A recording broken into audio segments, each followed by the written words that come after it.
In my village, we have a proverb that says, "You can never hide a goat that has horns in a bag, because the horns will always poke the bag, and they will show off." The democracy of South Africa has never been an honest democracy, because it has been founded on apartheid, it has been founded on segregation, it has been founded on disenfranchising of the Africans from their resources. The democracy of South Africa has been cotton wool on the face of the blacks, and it was sunset clauses that allowed the European and the white community to continue having access to resources, finances, which the black child never had. The industries and factories that have been established in the country have solely, to a greater percentage, been actually the colonial masters who have been running the industries here. The governments have been singing the song of employment, employment, employment. They have not started talking the language of ownership, ownership, and ownership. At the end of the day, the South African is eating what he does not consume, and he is consuming what he is not making. So the gap between the poor and the rich has constantly been widening.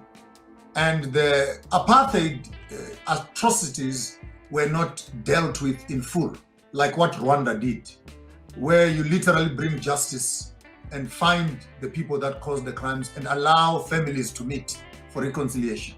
Yes, you're right, de Klerk was never tried. Yes, you're right, P.W. Botha was never tried.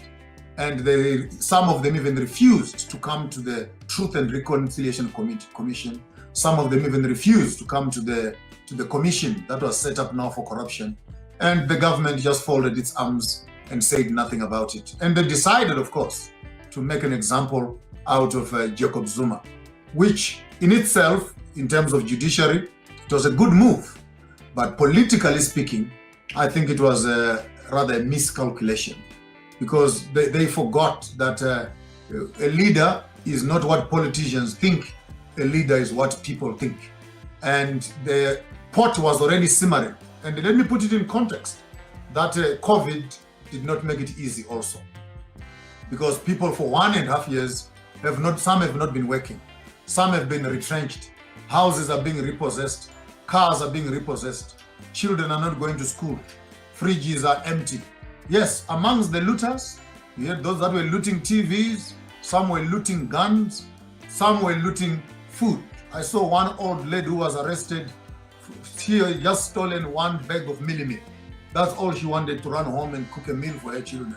And you end up in a cell. So you would find that, yes, there was a criminal activity inside the whole looting story. But I strongly feel that the political environment was constantly simmering. And worse still, when a society does not own the infrastructure, when a society does not own the land, when a society does not own the facilities, they don't protect those facilities. So these big businesses and these big industries that were put into the communities, into the locations, in as much as these infrastructures were bringing resources and services closer to the people, but the people who were working in those same environments, come a day when they should vandalize those things, they felt like this mall is not our mall. It's a white man's mall. It's an Indian mall. It's not our thing. And at the end of the day, we are learning a very critical tool, that if you want to preserve a community, the community must become stakeholders in all the developments that are happening in the community. Be it a business, let the community be shareholders. Be it a mine, let the community be shareholders. We need shareholders in the diamond mines of this country. We need the community to be shareholders of platinum mines in this country. We cannot just be employees. And I think the government needs to change its language from employee language to ownership language. And this has just been an igniting matches. This has been a starting point of the real revolution that ANC went to war for. Right now, I think, to say the least, ANC has been putting ribbons on a dead donkey, hoping that it won't smell. But unfortunately, the smell is getting stronger and stronger. That the dead donkey looks so beautiful, but it is dead. And people are saying, let's bury this constitution with these colonial connotations that are in it. Let's come up with a constitution that recognizes indigenous people and can truly be talking empowerment, not cosmetic political empowerment, but empowerment where the community, like Dubai, every citizen is a shareholder to the oil of that country. Why can't every South African be a shareholder to the resources of their country? So goes for Zimbabwe, so goes for Congo, so goes for Gambia, so goes for Nigeria. That a few petrol oil lords cannot be enjoying the benefits on behalf of the whole country. It must be simple. How many reserves of oil do we have? We have 18 trillion. Good. How many are we? We're 150 million. Divide by 18 trillion. Each one of our member is worth so much. That's value.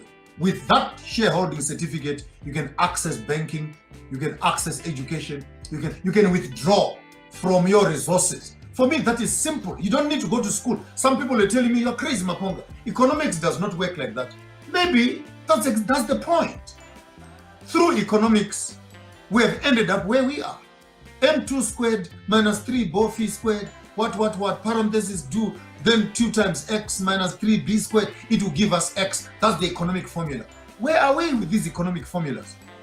The economic formula I know is if a man is given land, the man is given skills to plow on his land, that man can eat. If there's a mineral on his land, and you tell the man, I'm going to be digging minerals here, you are coming in as a 30% shareholder. I will make sure that no one comes to destroy this mine because I'm also eating from it. So goes for your village. So goes for your village. So the total South African community is disenfranchised. That is a fact. 80% of the land is still in the hands of the whites. I will say this again, still in the hands of the whites. In fact, to make it louder, only 2 families in South Africa, 2 white families, are controlling the entire economy of South Africa, and those are the Oppenheimers and the Ruperts, and they are the funders of the politicians in the country. I cannot mention names for political reasons, but they are the funders of the politicians in the country. And because they are being given money, they cannot change the policies of the country. Unfortunately, when you do that, you cannot rule and govern angry, hungry people.